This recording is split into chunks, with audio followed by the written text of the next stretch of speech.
Bonjour.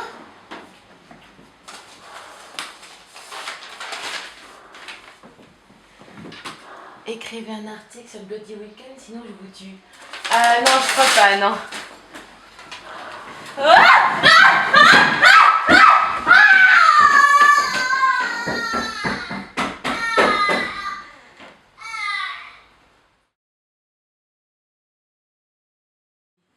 Bonjour d'abord. Donc le festival du film fantastique de Zincourt, c'est deux parties. Une partie artistique et une partie fiction. Donc c'est un pop-up animé autour de ces deux parties. Donc cette année on a 100 exposants présents, donc côté artistique. Donc on met les gens, hein, il y a des artistes qui viennent de toute l'Europe on va dire. Et des artistes qui font quoi, par exemple des maquillages, des effets Donc on a spéciaux, tout ça? des sculpteurs, des peintres, des photographes, des maquilleurs pro. Donc tout ce qui entoure un peu le côté artistique de la chose, autour du fantastique, de la SF, etc. Beaucoup de gens qui sont indépendants, on va dire, donc certains que c'est le métier, d'autres qui font ça un peu dans l'ombre, on va dire. Donc on les réunit dans 1400 mètres carrés, dans une belle salle, la salle de la filature à Audincourt. Et on a une partie fiction, justement, avec une rétrospective de certains films, des invités présents et une compétition internationale de court-métrage. D'accord. Alors, quelle personnalité on va pouvoir rencontrer cette année? Donc cette année, on a des belles personnalités, on va dire, un beau gratin. On a comme président du jury M. Brian Yuzna, réalisateur américain.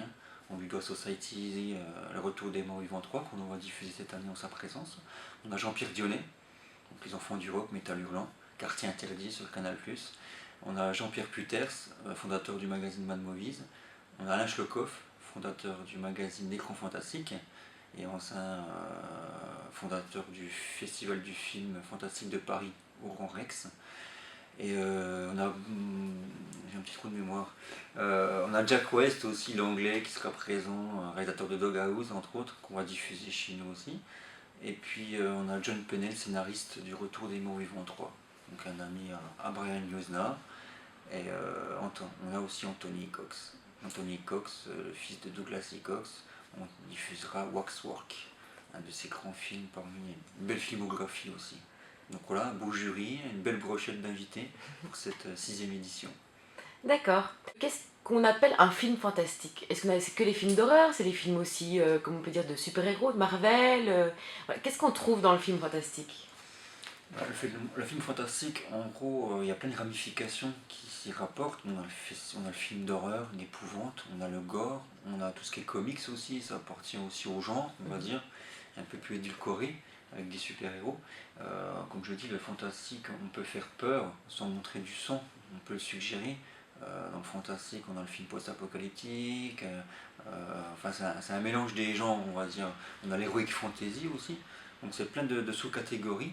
Et de par le festival, on va s'apercevoir sur nos courts-métrages que le fantastique aussi, ben c'est du rêve, c'est de l'imaginaire, c'est des contes poétiques qui des fois se terminent mal. Et justement, le festival est présent pour montrer au grand public ce qu'est vraiment que le cinéma fantastique. Comme je dis, c'est un univers de magie. Et autour de cette magie, il y a des petits points noirs, des points de peur, on va dire. On se transporte dans une autre dimension, qu'est la 4e dimension. D'accord. Donc vous-même, Loïc, vous êtes passionné de films fantastiques. Comment vous êtes arrivé cette passion? Ben moi, ça arrivé à l'âge de 8 ans, visionnant un film C'était de lequel? culte, L'Exorciste, entre autres, de William Friedkin, donc un film que tout le monde a vu en gros, un film qui a terrorisé des générations entières. Donc voilà, c'était un petit peu le déclic. Après, bon, je suis tombé dans la littérature, les fanzines, magazines, séries télé, à l'époque des VHS aussi. J'étais un consommateur de VHS. Ouais, c'était assez impressionnant à l'époque. Hein, c'était l'ouverture à ce genre de film. Et puis tout ça, c'est un peu une salade niçoise, on va dire. Et puis voilà, bon, ça m'a transporté jusqu'à maintenant, jusqu'à la création du festival il y a 6 ans. D'accord. Donc le Bloody Weekend, c'est un festival qui s'adresse à tous et à toutes. Tout à fait, bah justement, pour crever l'abcès, le mot est faible, c'est que le festival, c'est pas un festival gore, j'entends souvent le Bloody Weekend, c'est gore et tout, non, non, c'est pas du tout ça. C'est un menu, comme au restaurant, vous allez, vous faites ce que vous voulez. On a plein d'artistes, on a des animations, On a un espace jeunesse pour les enfants. D'ailleurs, c'est gratuit pour les moins de 12 ans. Et puis après, si vous voulez vous faire peur, on a des séances privées. On a une soirée quartier interdit où c'est interdit aux moins de 16 ans.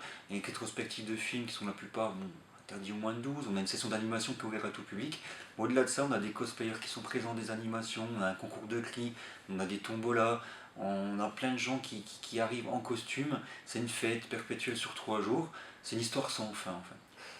On peut le résumer comme ça, mais c'est vrai que c'est un festival qui s'adresse aux néophytes, au public lambda. J'invite vraiment toutes les personnes de venir sur place et se rendre compte un peu de cette folie festive autour du cinéma fantastique. C'est que du bonheur. Merci beaucoup. Merci à vous.